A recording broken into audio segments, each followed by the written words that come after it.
আলহামদুলিল্লাহ, যাবতীয় প্রশংসা, যাবতীয় গুণগান, সমস্ত তারিফ, সিফাত এবং সানা আল্লাহ সুবহানাহু ওয়া তাআলার দরবারে পেশ করছি।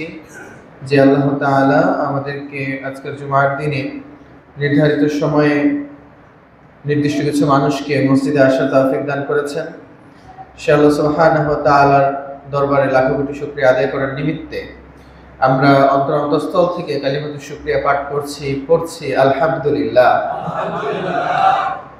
অগণিত দরুদ এবং সালাম পেশ করছি আমাদের সর্বশ্রেষ্ঠ নবী সাইয়্যিদুল মুরসালিন খাতামুন নবিয়্যিন মুস্তাফা মুহাম্মদ রাসূলুল্লাহ সাল্লাল্লাহু আলাইহি ওয়াসাল্লামের উপর।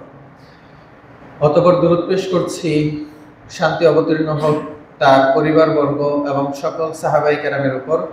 আমরা পড়ছি আল্লাহুম্মা সাল্লি আলাইহিম আল্লাহুম্মা বারিক আলাইহিম।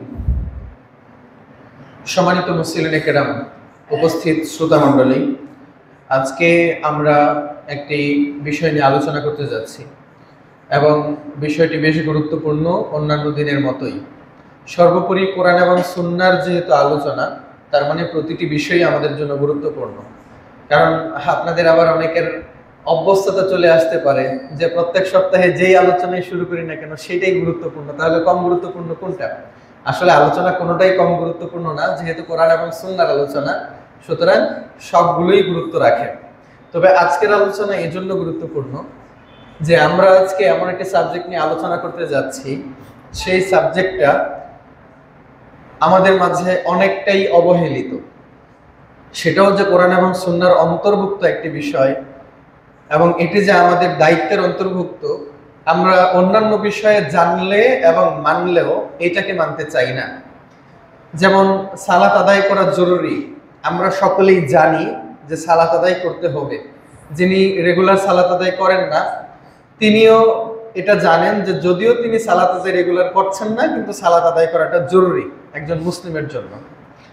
আমরা রমজান মাসে সিয়াম পালন করি, যাকাত প্রদান করি ইত্যাদি সহ অন্যান্য কার্যাবলী আমাদের জন্য গুরুত্বপূর্ণ, আমরা সেটা জানি, হয় আমরা পালন করি বা না করি। কিন্তু আরেকটা আমল যেটা নিয়ে আমরা আলোচনা করতে যাচ্ছি সেটি এমন যে আমরা জানি না যে এটা সকলের জন্য গুরুত্বপূর্ণ একটা বিষয়। সালাত যেমন সকলের জন্য বাধ্যতামূলক, রমজান মাসের সিয়াম যেমন সকলের জন্য বাধ্যতামূলক, গীবত না করা যেমন সকলের জন্য বাধ্যতামূলক, অপরের সাথে ভালো আচরণ করা যেমন বাধ্যতামূলক, এইটাও যে একটা বাধ্যতামূলক কাজ, এটা আমরা অনেকে জানি না। এবং সেই কাজটি হলো আদ-দাওয়াতু ইলাল্লাহ, আল্লাহ তাআলার পথে মানুষকে আহ্বান করা। এটি আমরা অধিকাংশ ক্ষেত্রে অধিকাংশ মানুষ মনে করে থাকি যে এটি হলো নির্দিষ্ট কিছু ব্যক্তিদের কাজ, যারা ওই সেক্টরে আছেন, কেবল ওই সকল ব্যক্তিরা এটা নিয়ে কাজ করবেন, এটা নিয়ে আমাদের কোনো মাথা ব্যথা নেই। এটি হলো অধিকাংশ মানুষের ধারণা। এখন ওই সেক্টরে কারা আছে? সোজা কথায় যারা দাওয়াত দিবে আল্লাহর পথে, আমরা ধরেই নেই যে তারা হবেন হুজুর, মসজিদের খতিব অথবা বক্তা অথবা মাদ্রাসার শিক্ষক। এরকম ভাবে আমরা আল্লাহর পথে দাওয়াত দেওয়ার বিষয়টাকে নির্দিষ্ট একটা জায়গায় সার্কেলাইজ করে ফেলি, নির্দিষ্ট একটা জায়গায় আমরা সীমাবদ্ধ করে ফেলি, যেটা আমাদের কাজে না, এটা বড় বড় আলেমদের কাজ, এটা আমাদের দায়িত্ব না, এটা হুজুরদের দায়িত্ব। সেজন্য আমরা সাধারণত যখনই কোনো বিষয় নিয়ে কথা ওঠে, তখন সাধারণত আমরা হুজুরদেরকে দোষারোপ করে থাকি, আমরা নিজেদেরকে দোষারোপ করি না।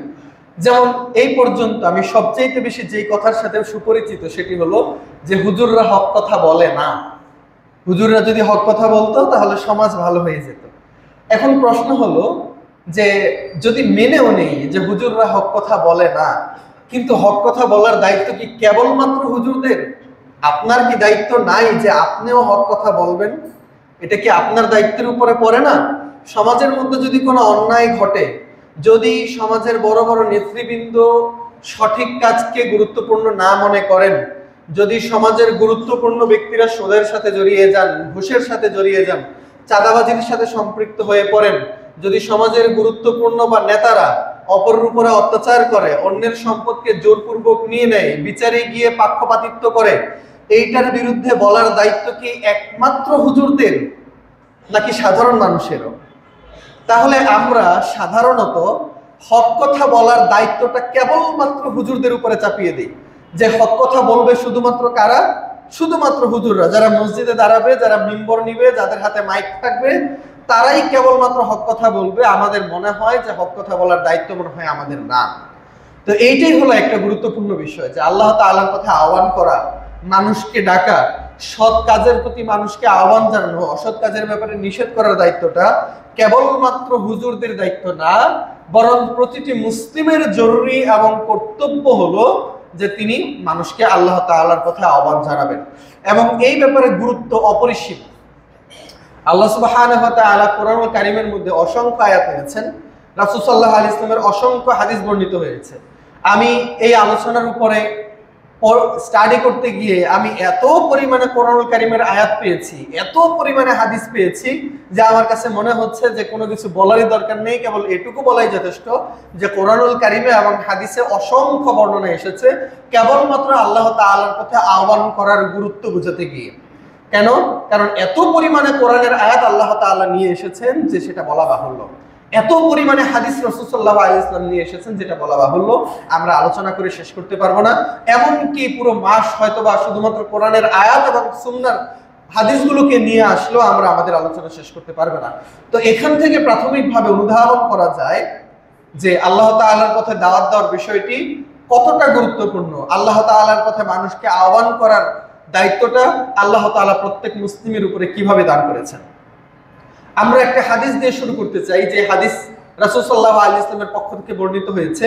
রাসূল সাল্লাল্লাহু আলাইহি ওয়াসাল্লাম বলছেন, বাল্লিগু আন্নী ওয়ালাউ আয়া, তোমরা একটি আয়াত হলো আমার পক্ষ থেকে পৌঁছিয়ে দাও। তো যদি একটা আয়াত হলেও আমার পক্ষ থেকে পৌঁছিয়ে দেওয়ার গুরু দায়িত্ব আমার উপরে অর্পিত হয়ে থাকে, তাহলে কেবলমাত্র ইমাম সাহেব নন, বরং আমার উপরেও দায়িত্ব হয়ে যায় যে আমি আল্লাহ তাআলার আয়াত বলতে আল্লাহ তাআলার কোরআনের আয়াত অথবা রাসূল সাল্লাল্লাহু আলাইহি ওয়াসাল্লামের সুন্নাহ সবকিছুকেই আমি অপরের কাছে পৌঁছিয়ে দেব। আয়াত মানে হলো নিদর্শন, অর্থাৎ আল্লাহ তাআলা যা কিছু রেখেছেন। আয়াত শব্দের অর্থ ব্যাপক, এটা কেবলমাত্র কোরআনুল কারীমের এই ভার্স অর্থাৎ আয়াতগুলো নির্দিষ্ট না, বরং আসমান এবং জমিনে আমরা যা কিছু দেখতে পাচ্ছি সবকিছুই আল্লাহ তাআলার আয়াতের অন্তর্ভুক্ত, এবং প্রতিটি আয়াতই আল্লাহ তাআলার অস্তিত্বের বর্ণনা দেয়। তো সেজন্য রাসূল সাল্লাল্লাহু আলাইহি ওয়াসাল্লাম বলছেন যে বাল্লিগু আন্নী ওয়ালাউ আয়া, আমার পক্ষ থেকে একটি আয়াত হলেও তোমরা পৌঁছে দাও। তার অর্থ আবার এই নয় যে কেবলমাত্র আপনি কোরআন অপরের কাছে পৌঁছে দিবেন, বরং কোরআন হোক, সুন্নাহ হোক, সাহাবীদের কার্যাবলী হোক, দুনিয়ার নতুন কোনো গবেষণা হোক, যে কোনো জিনিস যেটা আল্লাহ তাআলার একত্ববাদের প্রতি নিদর্শন রাখে, যেটা আল্লাহ তাআলার ইবাদতের প্রতি মানুষকে আহ্বান জানায়, যেটা ইসলামের সুস্পষ্ট অবস্থানকে স্পষ্ট করে, সেই প্রত্যেকটা জিনিসই হলো আয়াত। এবং যখনই আমি নতুন কোনো বিষয় জানবো, যখনই আমি গুরুত্বপূর্ণ বিষয় সম্পর্কে অবগত হব, আমার দায়িত্ব হয়ে যাবে যে অপরের কাছে সেই কথাটা আমি পৌঁছিয়ে দিব। সুতরাং এই ক্ষেত্রে স্পষ্ট বোঝা যায় যে আজকের খুতবাতে ধরুন আপনি এসেছেন কিন্তু আপনার ছোট ভাই আসেনি, তাহলে আপনার উচিত হবে আজকে বাড়িতে যাওয়ার পরই আপনি আজকে এখান থেকে যে আয়াতগুলো নিয়ে গেছেন, অর্থাৎ কোরআন এবং সুন্নাহর যে দার্সগুলো আপনি এখান থেকে নিয়ে গেছেন, সেই দার্সগুলো আপনি আপনার ছোট ভাইয়ের কাছে পৌঁছিয়ে দিবেন, আপনার বাবার কাছে পৌঁছিয়ে দিবেন, আপনার বোনের কাছে, আপনার মায়ের কাছে, অথবা আপনার বন্ধুর কাছে, তাদের কাছে আপনি এই সংবাদগুলো পৌঁছিয়ে দিবেন। এইটা হবে আপনার উপরে দায়িত্ব।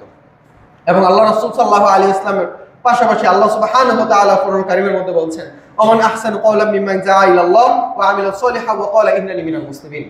আল্লাহ সুবহানাহু ওয়া তাআলা বলছেন যে ওই ব্যক্তির চাইতে সুন্দর আর কে হতে পারে, ওই ব্যক্তির চাইতে সুন্দর কথা আর কার হতে পারে যে আল্লাহ তাআলার কথা মানুষকে আহ্বান করে এবং সৎকর্ম করে এবং নিজেকে মুসলিম হিসেবে পরিচয় দেয়। আমরা অধিকাংশ মানুষ যে কথাটা প্রথমবার বলেছি, এই কথাটা আবারও বলছি এই আয়াতের উপরে ভিত্তি করে, যে আমরা অধিকাংশ মানুষ ইবাদতকে নির্দিষ্ট একটা জায়গায় সীমাবদ্ধ করে ফেলি। আল্লাহ তাআলা কোরআন কারীমের মধ্যে বলছেন যে ওমা খালাকতুল জিন্না ওয়াল ইনসা ইল্লা লিয়াবুদুন, আমি মানুষ এবং জিন জাতিকে সৃষ্টি করেছি কেবলমাত্র আমি আল্লাহ তাআলার ইবাদত করার জন্য। এখন এই ইবাদতটা কি আসলে? ইবাদতের পরিসীমা কতটুকু? ইবাদতের দীর্ঘসূত্রিতা কতটুকু? কেবলমাত্র 5 ওয়াক্ত সালাত আদায় করা ইবাদত? কেবলমাত্র রমজান মাসের সিয়াম অথবা এই সকল রিচুয়ালস বাস্তবায়ন করা কি আমার জন্য ইবাদত? না, ইবাদত অনেক বিস্তৃত।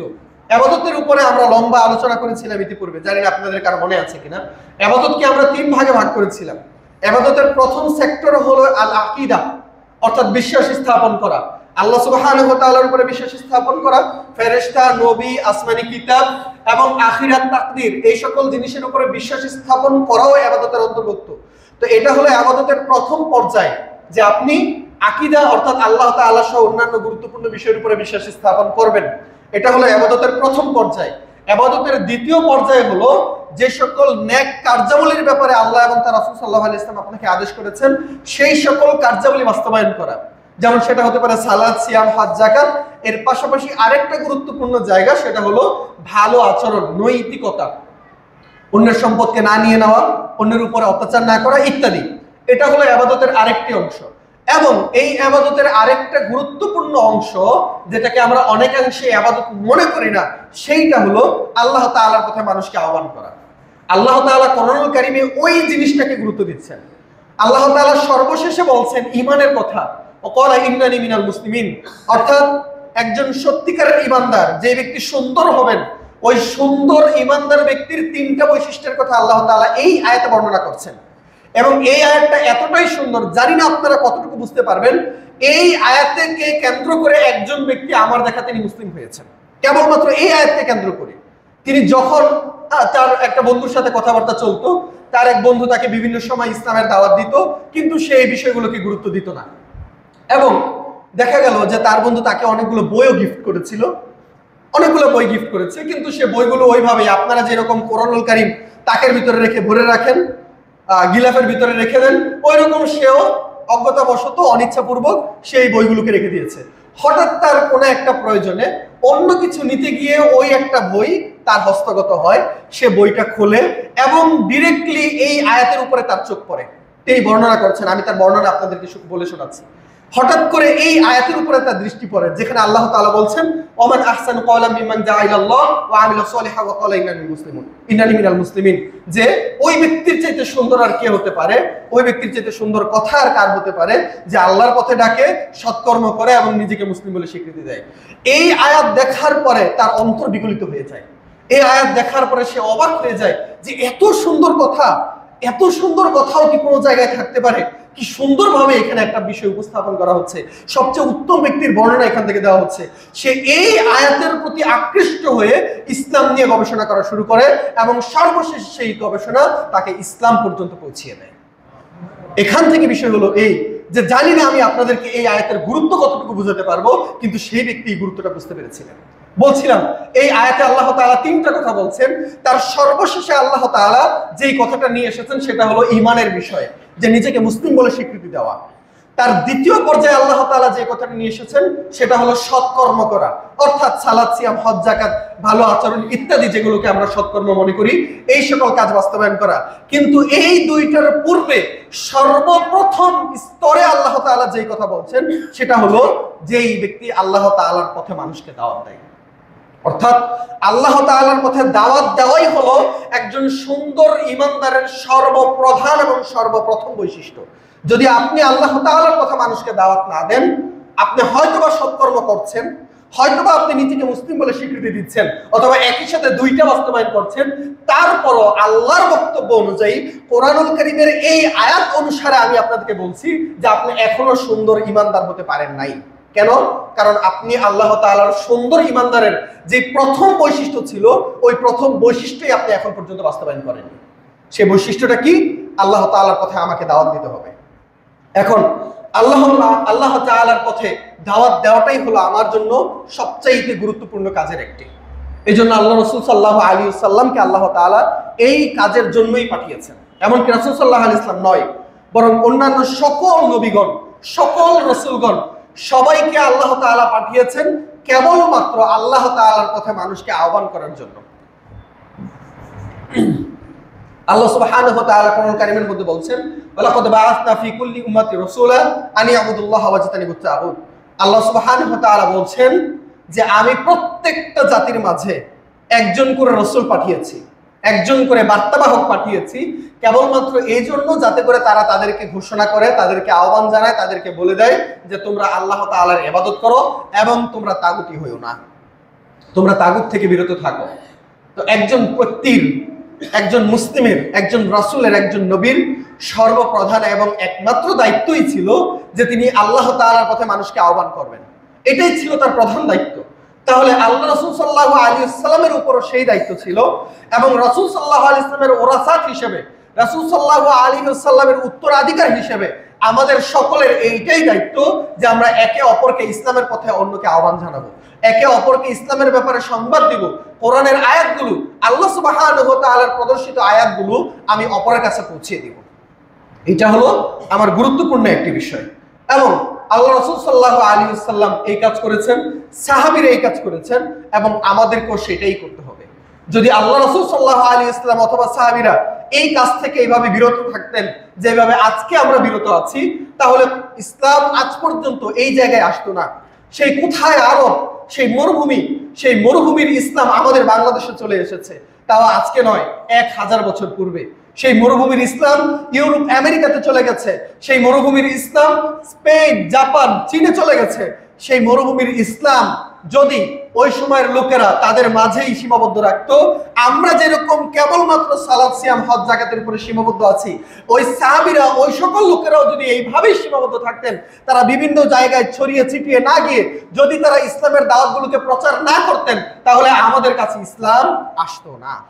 আজও আমরা বিধর্মীই থাকতাম। আল্লাহ সুবহানাহু ওয়া তাআলা আমাকে মুসলিম হিসেবে দুনিয়াতে ভূমিষ্ঠ করেছেন, কারণ আমার পূর্বপুরুষদের কাছে সাহাবীরা এই ইসলামের দাওয়াত পৌঁছিয়ে দিয়েছিলেন। যদি সাহাবীরা সেই দাওয়াত না পৌঁছাতেন, আমাকেও হয়তো অজ্ঞতাবশত কাফের হয়েই দুনিয়া থেকে বিদায় নেওয়া লাগতো। তা আল্লাহ তাআলা আমাকে মুসলিম হিসেবে দুনিয়াতে পাঠিয়েছেন এই জন্যই যে সাহাবীরা তারা ইসলামের দাওয়াত পৌঁছিয়ে দিয়েছিলেন। আপনারা একটু সামনে এগিয়ে বসুন, অন্যদেরকে জায়গা করে দিন, যেহেতু গরমের সময় সকলে যেন মসজিদে বসতে পারে। আপনারা একটু নড়াচড়া করে বসুন, একটু চাপাচাপি করে বসুন, যাতে করে সবাই মসজিদের ভিতরে অবস্থান করতে পারেন। আমরা বলছিলাম যে আল্লাহ তাআলা আমাদেরকে মুসলিম হিসেবে দুনিয়াতে পাঠিয়েছেন, সুতরাং এইটা আমাদের গুরুত্বপূর্ণ একটি দায়িত্ব যে আমরা দ্বীনের পথে মানুষকে আহ্বান জানাবো। দ্বীনের পথে যদি আমি মানুষকে আহ্বান জানাই, তাহলে সেইটা আমার বিভিন্ন দিক থেকে উপকারী হবে। ঠিক যেমনই ভাবে আল্লাহ তাআলা আমার জন্য সওয়াব রেখেছেন, এবং এই সওয়াবটা অফুরন্ত, এটার কোনো সীমাবদ্ধতা নেই। আজকে যদি আপনি একজনকে ইসলামের পথে আহ্বান জানান এবং সে ইসলামকে মেনে নেয়, হতে পারে সে হিন্দু, সে ইসলাম গ্রহণ করে ফেলেছে, অথবা হতে পারে সেই ব্যক্তি মুসলিম কিন্তু সে নির্দিষ্ট একটা ইবাদতের প্রতি গুরুত্ব আরোপ করে না, কিন্তু আপনি তাকে ইসলামের জন্য আহ্বান জানালেন এবং সে সেই ইবাদতটা বাস্তবায়ন করলো, তাহলে সেই জন্য আল্লাহ তাআলা তার ইবাদতের সমপরিমাণ নেকি আপনার আমলনামায় দিয়ে দিবেন। আল্লাহ রাসূল সাল্লাল্লাহু আলাইহি ওয়াসাল্লাম বলছেন, মান দাল্লা আলা খাইর ফালাহু মিসলু আজরি ফাইলি। যদি কোনো ব্যক্তি নেক কাজের ব্যাপারে অপরকে উপদেশ দেয় এবং সেই ব্যক্তি যদি সেই নেক কর্মটা বাস্তবায়ন করে, তাহলে ওই ব্যক্তি নিজে নেক কর্ম বাস্তবায়ন করার কারণে যেই পরিমাণ সওয়াব পেয়েছে, ওই ব্যক্তি কেবলমাত্র তাকে জানানোর কারণে সেই পরিমাণ সওয়াবের ভাগীদারি হয়ে যাবে। তাহলে বুঝাই যাচ্ছে যে আমি ধরুন এই জায়গা থেকে যদি আমি আপনাকে আহ্বান জানাই সালাত আদায় করার জন্য, ইবাদত করার জন্য, এবং আপনি আমার সেই আহ্বানটাকে গ্রহণ করে ইবাদত করছেন, তাহলে আমি কি পরিমাণ সওয়াবের অন্তর্ভুক্ত হচ্ছি। এই ক্ষেত্রে গুরুত্বপূর্ণ একটা বিষয় হলো এই যে অধিকাংশই হয়তো মানবে না। আজকে এত বছর যাবত এই সমাজে খুতবা দিচ্ছি, প্রত্যেক খুতবার কারণে যদি একজন ব্যক্তি করে সৎ হয়ে যেতেন, তাহলে এখন হয়তো বা আমাকে এখানে খুতবা দেওয়ারই প্রয়োজন হতো না। তাহলে এত বছর যাবত আজকে এখানে খুতবা দিচ্ছি, কিন্তু খুতবার প্রভাব মানুষের ভিতরে কতটুকু পড়েছে এটা একমাত্র আল্লাহ সুবহানাহু ওয়া তাআলা ভালো জানেন। কিন্তু এত মানুষের ভিড়েও যারা খুতবা শ্রবণ করেন, তাদের কান দিয়ে যায়, অপর কান দিয়ে বের হয়ে যায়, অথবা কান দিয়ে গিয়ে তাদের কণ্ঠনালীতে আটকে থাকে, সেটা তার হৃদয়ে প্রবেশ করে না। হয়তোবা অধিকাংশ মানুষ এইরকম, হয়তোবা অধিকাংশ মানুষ কেবলমাত্র খুতবাকে শুনে শ্রবণ করার জন্য, পালন করার জন্য না, হয়তোবা অধিকাংশ মানুষ মাহফিলে যায় মজা নেওয়ার জন্য, অথবা সেইখানের মার্কেটে গিয়ে খাবার ক্রয় করার জন্য, জিলাপি খাওয়ার জন্য, অথবা গার্লফ্রেন্ড বয়ফ্রেন্ড দেখা করার জন্য। হয়তোবা অধিকাংশ মানুষ তারা সেখানে আলোচনা মানার জন্য সেখানে যায় না। কিন্তু এত অবাধ্য ব্যক্তিদের ভিড়েও যদি একজন মানুষও এখান থেকে উপকৃত হন, যদি একজন মানুষও একটা নির্দিষ্ট আমলের প্রতি গুরুত্ব বহন করে সেই আমলটা পরবর্তীতে তিনি বাস্তবায়ন করেন, তাহলে তিনি তার পুরো জীবনে যত দিন ইবাদত করে যাবেন, ওই সংবাদ বার্তা বাহক কেবলমাত্র তার কাছে সংবাদ পৌঁছে দেওয়ার কারণে সারা জীবন সেই সওয়াব পেয়ে যেতে থাকবেন। তাহলে এটা কত গুরুত্বপূর্ণ বিষয়। সেজন্য আমি আপনাকে বলছি যে আপনি বাড়িতে চলাফেরা করার টাইমে আপনি হয়তোবা আপনার বন্ধু বান্ধবদেরকে দ্বীন ইসলামের প্রতি আহ্বান জানাচ্ছেন, হয়তোবা অধিকাংশ দিন সে প্রত্যাখ্যান করছে। আপনারা একই সাথে বন্ধু বান্ধব এক জায়গায় বসে আছেন, একই জায়গায় আপনারা ক্রিকেট খেলছেন, আজান হয়ে গেছে, আপনি হয়তোবা আপনার বন্ধু বান্ধবদেরকে আহ্বান জানালেন খেলতে যাওয়ার জন্য, কিন্তু মসজিদে আসার জন্য, খেলাকে বাদ দিয়ে একটু বিরতি দিয়ে, কিন্তু তারা কেউই মানলো না। এই সময়টাতে আমরা অধিকাংশ মানুষ মনে করি যে একবার দুইবার দাওয়াত দিলাম, বাস তারা মানবে না, সুতরাং বাদ দিই। এটা হলো একজন দুর্বল ইমানদারের কাজ, হতাশ হয়ে যাওয়া। লা তাকনাতু মির রাহমাতিল্লাহ, আল্লাহ সুবহানাহু ওয়া তাআলার রহমত থেকে হতাশ হওয়া যাবে না। আমার কাজ হলো সর্বদা, সব সময়ে, সব জায়গাতে আল্লাহ সুবহানাহু ওয়া তাআলার পথে দাওয়াত দিয়ে দেওয়া।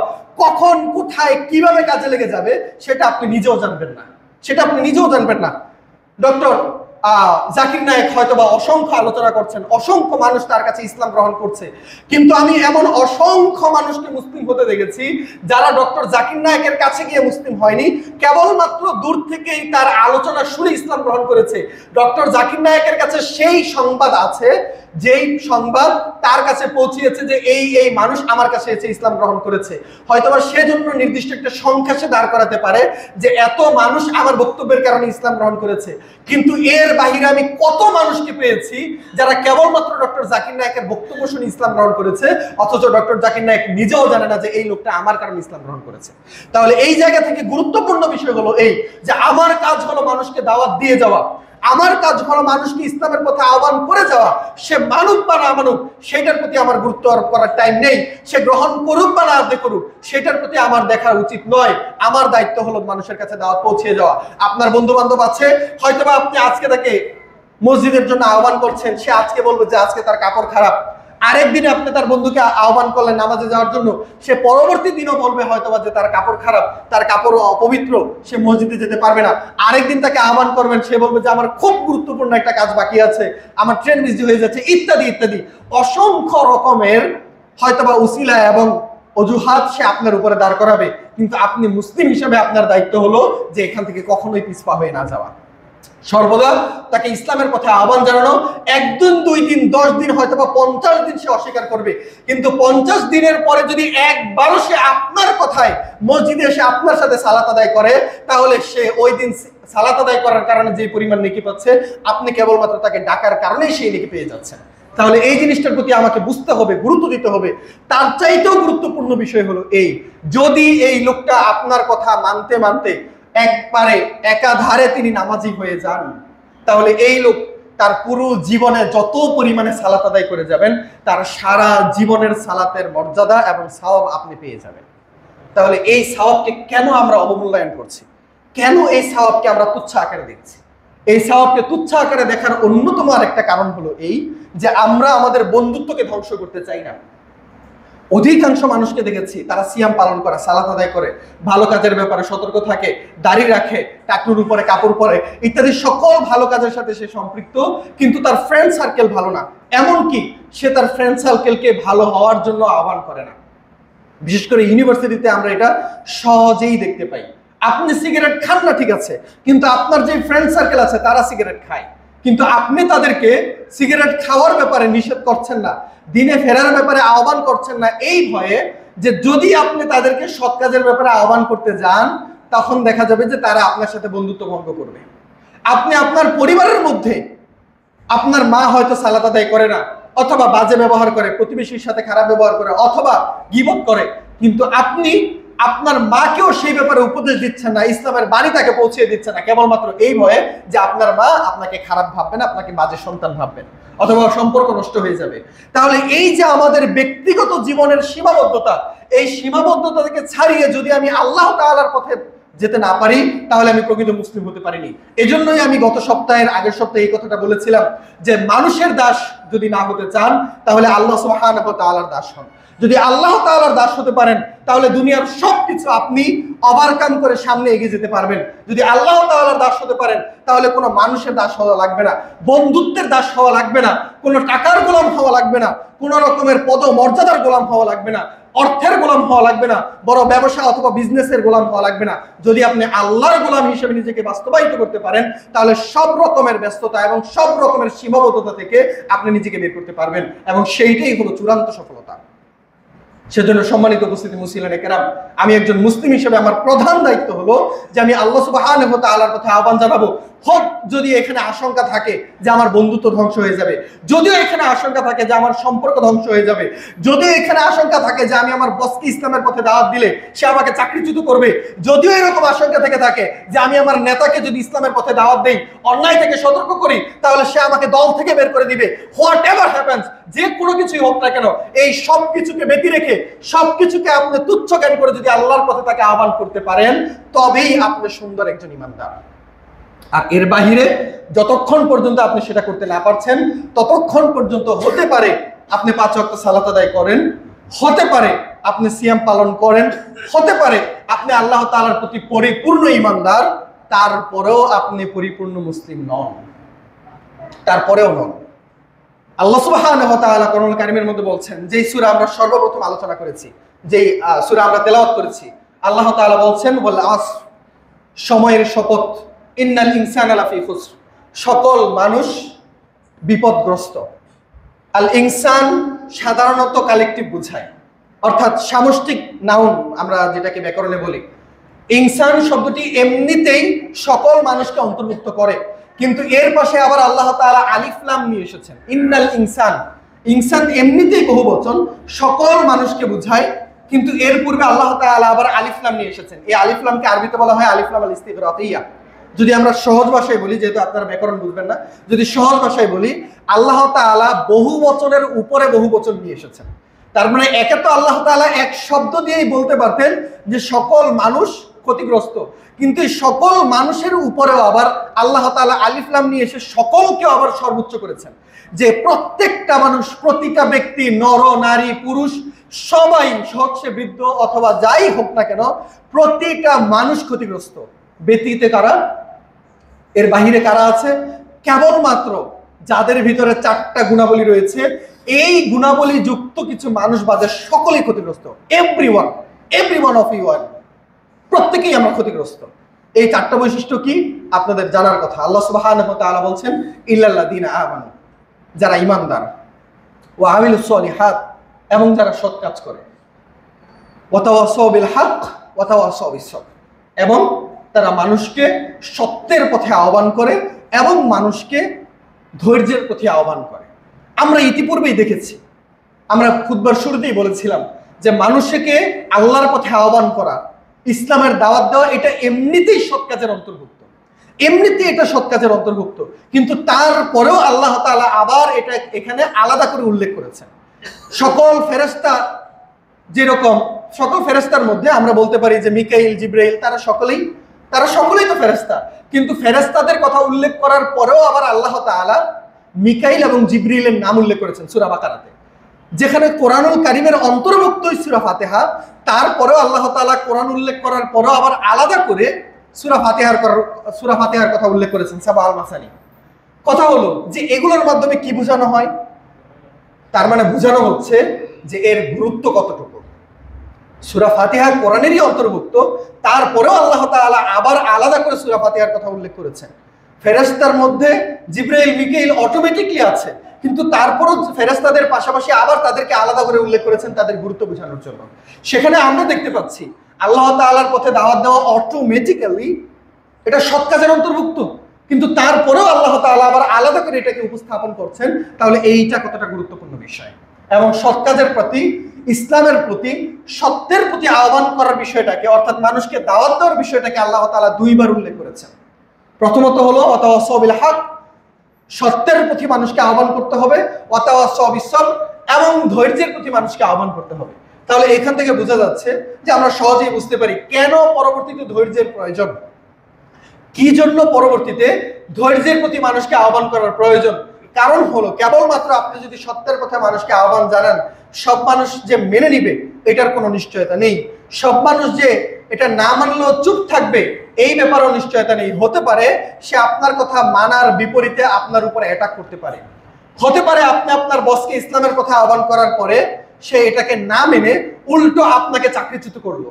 হতে পারে আপনি আপনার নেতাকে ন্যায় কাজের ব্যাপারে, ইসলামের ব্যাপারে আহ্বান করার পরে সে আপনার কথায় আরো বিক্ষুব্ধ হয়ে আপনাকে দল থেকে বের করে দিল।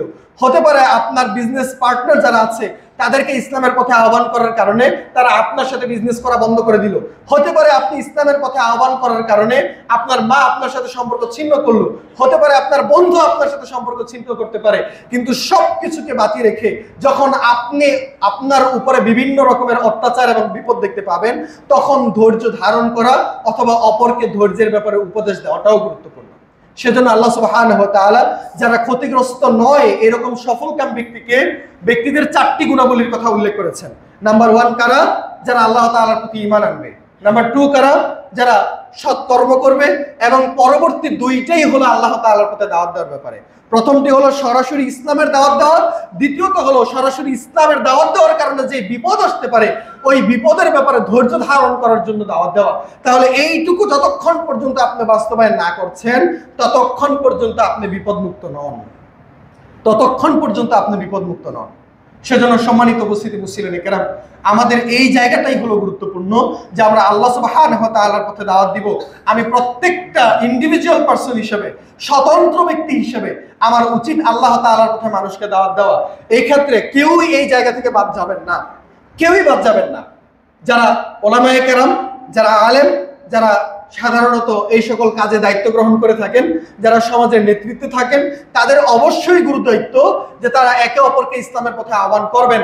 কিন্তু যারা ইন্ডিভিজুয়াল পারসন, যারা স্বতন্ত্র, তারাও এই জায়গা থেকে মুক্ত নন। তাদেরও দায়িত্ব যে তারা একে অপরকে আল্লাহ সুবহানাহু ওয়া তাআলার পথে দাওয়াত দিবেন। হতে পারে আপনার জ্ঞান কম, হতে পারে আপনি একজন পরিপূর্ণ আলেমের মতো অতটা জানেন না, হতে পারে আপনার অন্যের তুলনায় জ্ঞান কম হতে পারে, কিন্তু আপনি যতটুকুই জানেন আপনাকে ততটুকুই অপরের কাছে পৌঁছে দিতে হবে।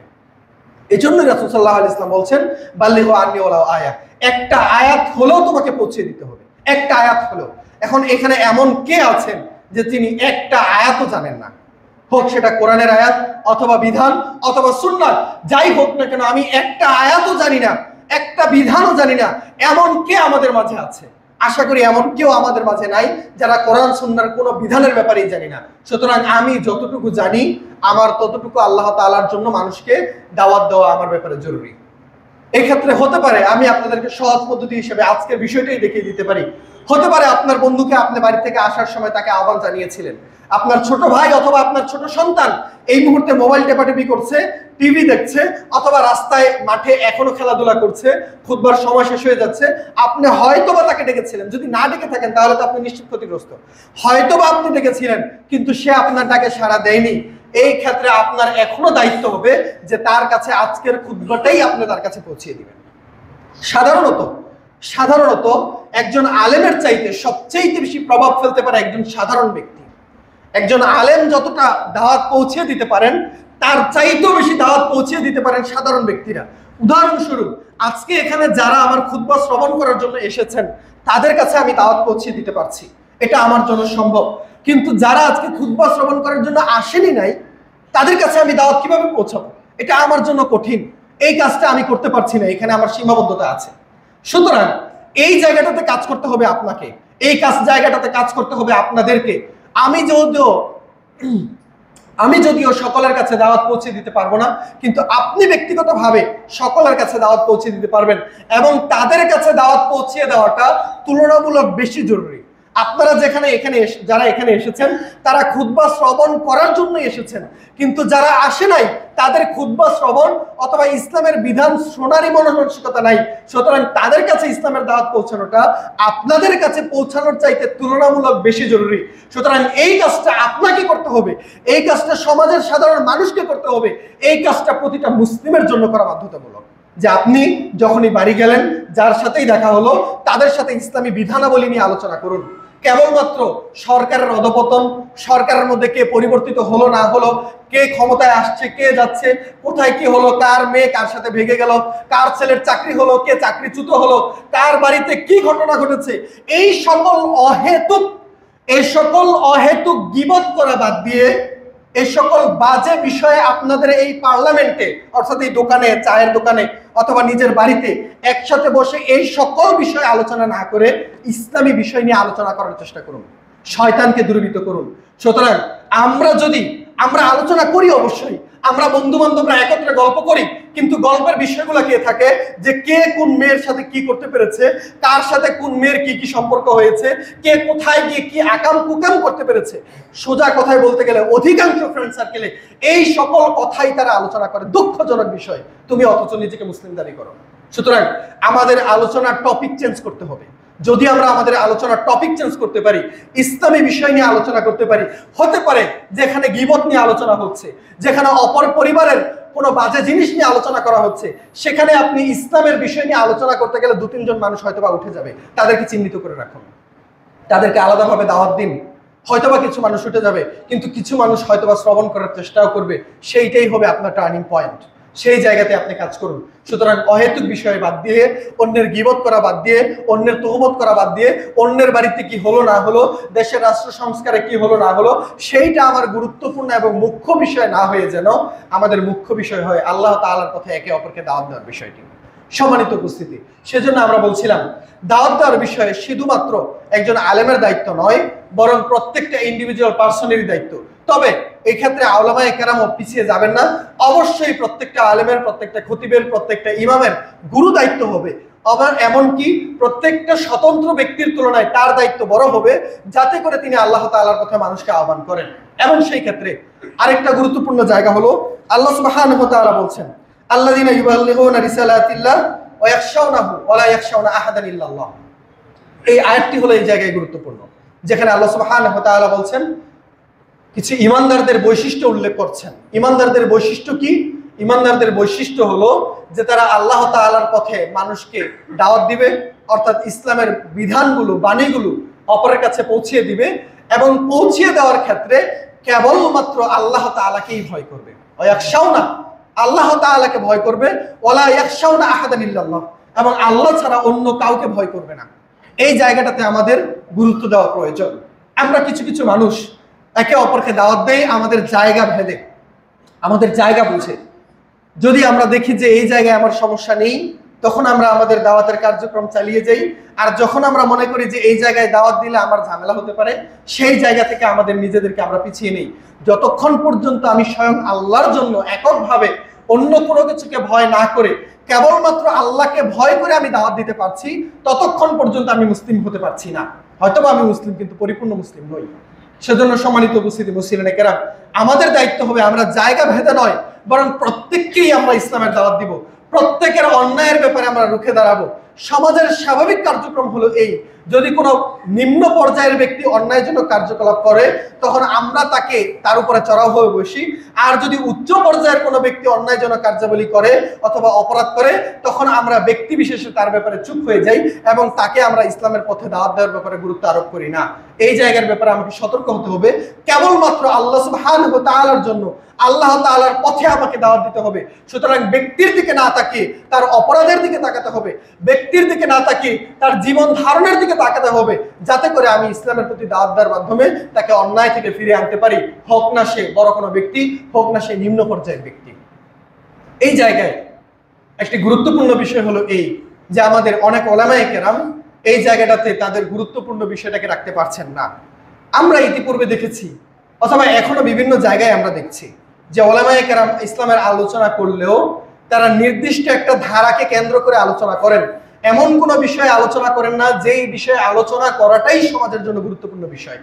এমন কোনো বিষয়ে আলোচনা করতে চান না যে বিষয়ে আলোচনা করলে উচ্চ পদস্থ ব্যক্তির বিরুদ্ধে চলে যাবে এবং তারা তার উপরে হস্তক্ষেপ করবে। এই জন্য আমাদের আলোচনাগুলো হয়ে যায় একপাক্ষিক। আজকে আমার জীবনের যদি প্রধানতম টার্গেট হয়, আমি বিভিন্ন যত জায়গায় আলোচনা করছি, হয় যদি আপনারা আমাকে মাঝে মাঝে একটু সুযোগ দিয়ে থাকেন, তাহলে আমি একটু অন্যান্য জায়গায় যাই। সেখানে যাওয়ার মাধ্যমে আমি সেই জায়গায় যে বিষয় নিয়ে আলোচনা করি তার প্রধানতম উদ্দেশ্য থাকে ইসলাম যে কেবলমাত্র নির্দিষ্ট কিছু ইবাদত নয়, এই জিনিসটা বোঝানো। যেরকম আমি ঢাকা বিশ্ববিদ্যালয়ে গত সপ্তাহে খুতবা দিয়েছি, সেইখানেও আমার বিষয় এইটাই ছিল যে কেবলমাত্র এই নির্দিষ্ট কিছু ইবাদত নয়, বরং ইসলাম সকল বিষয়ের সাথেই প্রাসঙ্গিক। এখন কি জন্য মানুষের ভিতরে এই অনুভূতি তৈরি হয়ে গেছে যে ইসলাম মানে কেবলমাত্র মসজিদ মাদ্রাসার সাথে সম্পৃক্ত থাকা, ইসলাম মানে কেবলমাত্র আধ্যাত্মিকতা অর্জন করা? কেন ইসলাম সার্বজনীন জায়গা থেকে নির্দিষ্ট একটা জায়গায় সীমাবদ্ধ হয়ে গেছে? তার কারণ হলো আমরা যখন আমাদের কিছু কিছু উলামায়ে কেরাম যখন দেখেছেন যে সুদ নিয়ে আলোচনা করা যায় না, রাষ্ট্রীয় সমস্যা নিয়ে আলোচনা করা যায় না, এই বিষয় নিয়ে আলোচনা করা যায় না, দেশের অর্থনৈতিক অবস্থা নিয়ে আলোচনা করা যায় না, এই সকল বিষয়ে আলোচনা করলে রাজনৈতিক ব্যক্তিরা অথবা উচ্চ পর্যায়ের ব্যক্তিরা তাদেরকে পদচ্যুত করেন অথবা মসজিদ থেকে বের করে দেন অথবা তাদের জীবনযাপন কঠিন হয়ে পড়ে, তখন তারা অটোমেটিক্যালি নির্দিষ্ট কিছু বিষয় নিয়ে আলোচনা করা শুরু করে দেন। যেমন ফজিলতের বিষয়, যে বিষয় নিয়ে ওয়াজ করলে কোনো মানুষ তার বিরুদ্ধে যাবে না।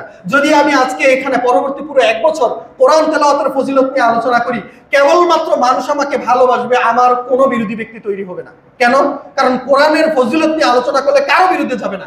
কিন্তু যদি আমি এখানে রাজনৈতিক কোনো বিষয় নিয়ে আলোচনা করি, যদি দেশের অর্থনৈতিক কোনো বিষয় নিয়ে আলোচনা করি, যদি আমি দেশের চাঁদাবাজি নিয়ে আলোচনা করি, যদি সুদ এবং ঘুষ নিয়ে আলোচনা করি, তাহলে অবশ্যই অবশ্যই এই ক্ষেত্রে কিছু না কিছু মানুষ আমার বিরুদ্ধে অবশ্যই যাবেন এবং দেখা যাবে যে বড় একটা অংশই আমার বিরুদ্ধে চলে যাবেন। কথা হলো এই, যখনই কিছু ব্যক্তি এই বিষয়টা অনুধাবন করতে পেরেছেন যে এই সকল বিষয় নিয়ে আলোচনা করলে আমাদের চাকরির উপরে আঘাত করতে পারে, আমার জীবনযাপন কঠিন হয়ে যেতে পারে, তখন অটোমেটিক্যালি আমাদের দেশের কিছু ওলামায়ে কেরাম অথবা পূর্ববর্তী ওলামায়ে কেরাম ইসলামের জীবন বিধানকে নির্দিষ্ট একটা জায়গায় সীমাবদ্ধ করে ফেলেছেন যে ইসলাম মানে হলো কেবলমাত্র মসজিদ আর মাদ্রাসা মোল্লাগিরি করা, এর বাহিরে আর কিছুই নাই। এখান থেকে আরেকটা গুরুত্বপূর্ণ বিষয় না বললেই নয় যে আমি ইতিপূর্বে কিছুদিন যাবত শুনতে পেয়েছিলাম যে কামরুল ভাই ইদানিং রাজনৈতিক বক্তব্য দিচ্ছেন। এই বিষয়টা আমার কাছে অনেকবার এসেছে, কয়েকজন আমাকে এই কথা শুনিয়েছেন যে হুজুর আগের খুতবার চাইতে বর্তমান সময়ের খুতবাগুলো একটু ভিন্ন। এর কারণটা কি? কেন আমি বর্তমান সময়ে রাজনৈতিক বিষয়ে খুতবা দিচ্ছি?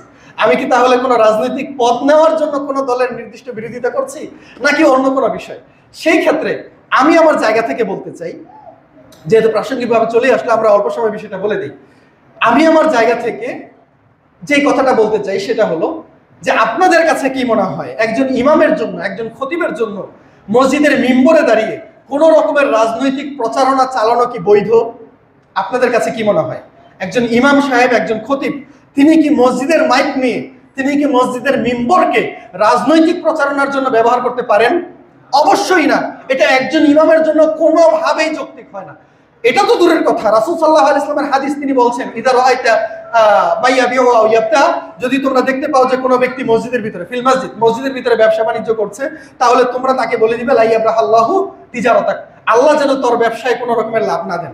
কোনো ব্যক্তি যদি তার জুতা হারিয়ে গেলে সেই হারানোর সংবাদটাও মসজিদ থেকে প্রকাশ করে, ঘোষণা করে, তাহলে আমাদের দায়িত্ব, বিশ্বনবী আমাদেরকে শিখিয়ে দিচ্ছেন যে তোমার দায়িত্ব হলো তুমি বলে দিবে যে তোর জুতা যেন তুই আর কোনোদিন না পাস। কারণ মসজিদ জুতা হারিয়ে গেলে সেইটা ঘোষণা করার জায়গা নয়, মসজিদ ব্যবসা বাণিজ্য করার জায়গা নয়, মসজিদ রাজনৈতিক প্রচারণার জায়গা নয়। সুতরাং সেই জায়গা থেকে সোজা কথায় বলতে গেলে দুনিয়াবি কোনো কার্যকলাপ বাস্তবায়ন করার জন্য রাজনৈতিক বিষয় অথবা অর্থনৈতিক বিষয় অথবা কোনো বিষয়ে আলোচনা করা একজন আলেমের পক্ষে কোনোভাবেই যৌক্তিক হতে পারে না।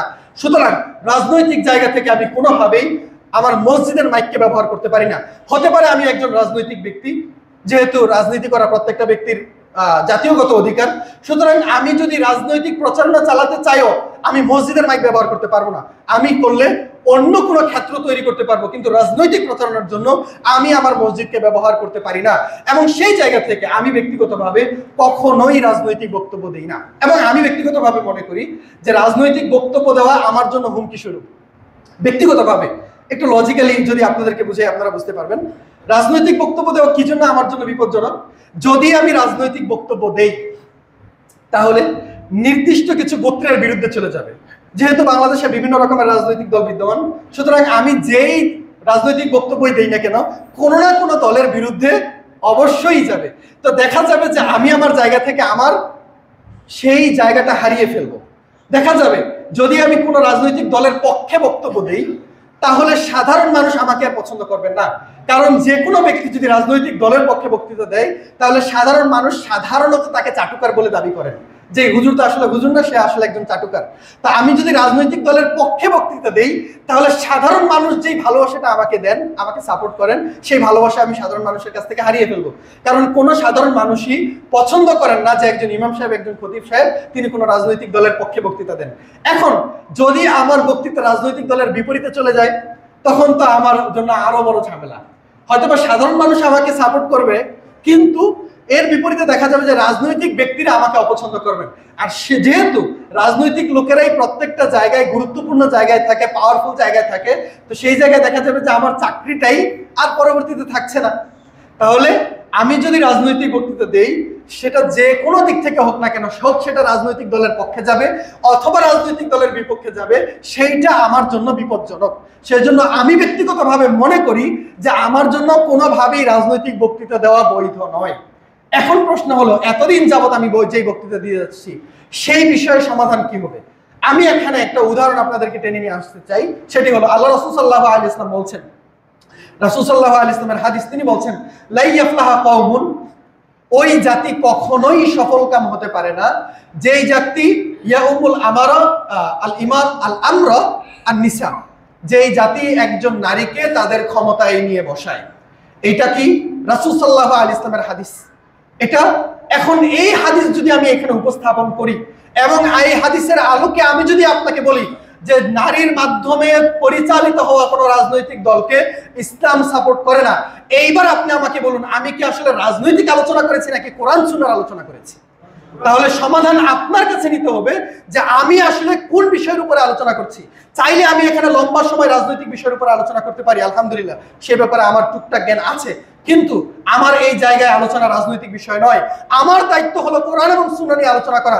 এখন যদি কোনো রাজনৈতিক দল কোরআন সুন্নাহর বিপরীতে চলে যায়, তাহলে আমি কামরুল হাসান বাধ্য এইখানে তার বিরোধিতা করা। প্রকৃতপক্ষে রাজনৈতিক দলের বিরোধিতা করছি না, বরং আমি কোরআন সুন্নাহর পক্ষপাতিত্ব করছি। সম্মানিত উপস্থিতি মুসলিম কেরাম, সেজন্য এই কথা বলছি। ইতিপূর্বে আমরা এই ব্যাপারে আলোচনা করেছি, যখন এই মসজিদের নতুন কমিটি হয়, চেয়ারম্যান সাহেব আপনারা ধমক দিবেন না, যে যখন এই মসজিদের সর্বপ্রথম নতুন কমিটি হয় তখনই আমি এই বিষয় নিয়ে আলোচনা করেছি, নেতৃত্ব নিয়ে আলোচনা করেছি। তখনই আমি খুতবাতে এই হাদিস উপস্থাপন করেছিলাম যে ইসলাম নারী নেতৃত্বকে সাপোর্ট করে না। তখন আমি ডিরেক্টলি বলতে পারিনি যে শেখ হাসিনাকে সাপোর্ট করা যাবে না, কিন্তু আমি এই হাদিস উপস্থাপন করেছি। কিন্তু আমরা এই মুহূর্তে বলছি, যদি এখন পরবর্তীতে কোনো রাজনৈতিক দল আসে এবং তারা যদি কোনো নারীর নেতৃত্বে আসে, তাহলে অবশ্যই রাজনৈতিক জায়গা থেকে নয়, বরং ধর্মীয় জায়গা থেকে আমি এই কথা বলতে বাধ্য হব যে এই রকম দলকে সাপোর্ট করা যাবে না। তবে আমি এই মুহূর্তে স্পষ্টভাবেই বলছি, যেহেতু এই মুহূর্তে আলহামদুলিল্লাহ বর্তমান সময়টা পরিবর্তিত হয়েছে, এখন আমরা বর্তমানে আমাদের চেয়ারপারসন যাদেরকে দেখছি, হোক তারা ভারপ্রাপ্ত, কিন্তু তারা নারী নেতৃত্ব থেকে বের হয়ে এখন পুরুষের নেতৃত্বের দিকেই চলে আসছেন, আলহামদুলিল্লাহ। এই ক্ষেত্রে আমি তাদের কোনো বিরোধিতা করব না, কিন্তু যদি ফেস চেঞ্জ হয় তাহলে এই কথা আমি কামরুল হাসান বলতে বাধ্য, এটা আমার ধর্মীয় জায়গা থেকে আমি বলতে বাধ্য। তবে ব্যক্তিগতভাবে আমি আমার জায়গা আপনাদের কাছে পরিষ্কার করে দিতে চাই। ব্যক্তিগত জায়গা থেকে আমি এখন পর্যন্ত কোনো রাজনৈতিক দলের সাথে সম্পৃক্ত নই। তাহলে যেই জায়গায় আমি রাজনৈতিক দলের সাথে সম্পৃক্তই নই, সেই জায়গা থেকে কেন আমি কোনো রাজনৈতিক দলের প্রচারণা করব? আলহামদুলিল্লাহ, আমি মনে করি যে আল্লাহ তাআলা আমাকে যা দিয়েছেন সেটাতেই আমি সন্তুষ্ট। আলহামদুলিল্লাহ, আমি এই ব্যাপারে সন্তুষ্ট। সুতরাং কোন রাজনৈতিক দলের প্রচারণা আমার জন্য গ্রহণযোগ্য নয়, এটা আমি ব্যক্তিগতভাবে মনে করি, যতক্ষণ পর্যন্ত গণতান্ত্রিক অবস্থা বাংলাদেশে চালু রয়েছে। যেহেতু ইসলাম ডিরেক্টলি গণতন্ত্রকে সাপোর্ট করে না, এটাকে ঘুরিয়ে ফিরিয়ে ইনিয়ে বিনিয়ে ইসলামের সাথে সাম্প্রতিক এবং সামঞ্জস্যপূর্ণ করতে হয়। সুতরাং সেই জায়গা থেকে আমি ডিরেক্টলি কোনোভাবেই গণতন্ত্রকে ডিরেক্ট সাপোর্ট করতে পারি না, অথবা গণতন্ত্রের সাথে সম্পৃক্ত কোনো দলকে আমি ডিরেক্টলি সাপোর্ট করতে পারি না। That is the place for my. কিন্তু এই ক্ষেত্রে আমাকে একটা জায়গায় আপনাদেরকে পরিষ্কার করে দিতে হবে, আমি আওয়ামী বিদ্বেষী। আমি আমি আমি ব্যক্তিগতভাবে কামরুল হাসান আওয়ামী লীগকে প্রচন্ড রকম বিদ্বেষ করি এবং ঘৃণা করি। এর জায়গাটা রাজনৈতিক জায়গা থেকে নয়, এটা ধর্মীয় জায়গা থেকে। গত 5 বছর যাবত ঢাকা ইউনিভার্সিটির ছাত্র হিসেবে স্বচক্ষে নিজের জায়গা থেকে আমি স্বচক্ষে রাজনীতি দেখে আসছি, এবং আমি আওয়ামী বিদ্বেষী এই জন্য কারণ আওয়ামী লীগ ইসলাম বিদ্বেষী। কেবলমাত্র এইটাই আমার একমাত্র কারণ। আমি আমার স্বচক্ষে গত 5 বছর যাবত, বিশ্ববিদ্যালয়ে লেখাপড়া করার 5 বছর হয়ে গেছে, আমার সময় শেষ হয়ে যাচ্ছে, আমি আমার স্বচক্ষে আওয়ামী বিদ্বেষী দেখে এসেছি। সুতরাং সেই জিনিসটাকে আমি ভুলতে পারি না। আওয়ামী লীগে তাদেরকেই বড় বড় নেতৃত্ব দেওয়া হতো যারা সবচেয়ে বড় ইসলাম বিদ্বেষী ছিল। কত দিন কান্না করেছি ঢাকা বিশ্ববিদ্যালয়ে, আপনারা জানেন কি জানি না, গত 2022 অথবা 23 সালে মেয়েদের সালাতের জন্য আমরা একটা জায়গা তৈরি করেছিলাম। যেহেতু বিভিন্ন জায়গায় মেয়েরা সালাত করতে চায়, কিন্তু সব জায়গায় তাদের জন্য সালাত করা সম্ভব হয় না, তাদের জন্য একটা পর্দা করার বিষয় থাকে যেটা ছেলেদের জন্য দাঁড়ায় না। তা আমরা মেয়েদের জন্য ঢাকা বিশ্ববিদ্যালয়ের টিএসসিতে একটা সালাতের ব্যবস্থা করেছিলাম। ছাত্রলীগ এসে সেই সালাতের জায়গাটা ভেঙে ঘুরে দিয়েছে। ইতিপূর্বে আপনারা অসংখ্য বিষয় দেখেছেন যে পুলিশ অফিসার কেবলমাত্র ইসলাম গ্রহণ করার কারণে তাকে চাকরিচ্যুত করা হয়েছে। কেবলমাত্র যে সকল লোকেরা ইসলাম বিদ্বেষী ছিল তাদেরকে বড় রকমের পদ দেওয়া হয়েছে। শেখ হাসিনার ব্যাপারে মতিউর রহমান মিন্টু তারে যে আমার ফাঁসি চাই বইয়ের মধ্যে স্পষ্টভাবে লিখেছেন যে শেখ হাসিনা সবচাইতে বেশি অপছন্দ যাদেরকে করতো তারা হলো নামাজি মানুষ। নামাজি মানুষদেরকে সে সবচাইতে বেশি অপছন্দ করত।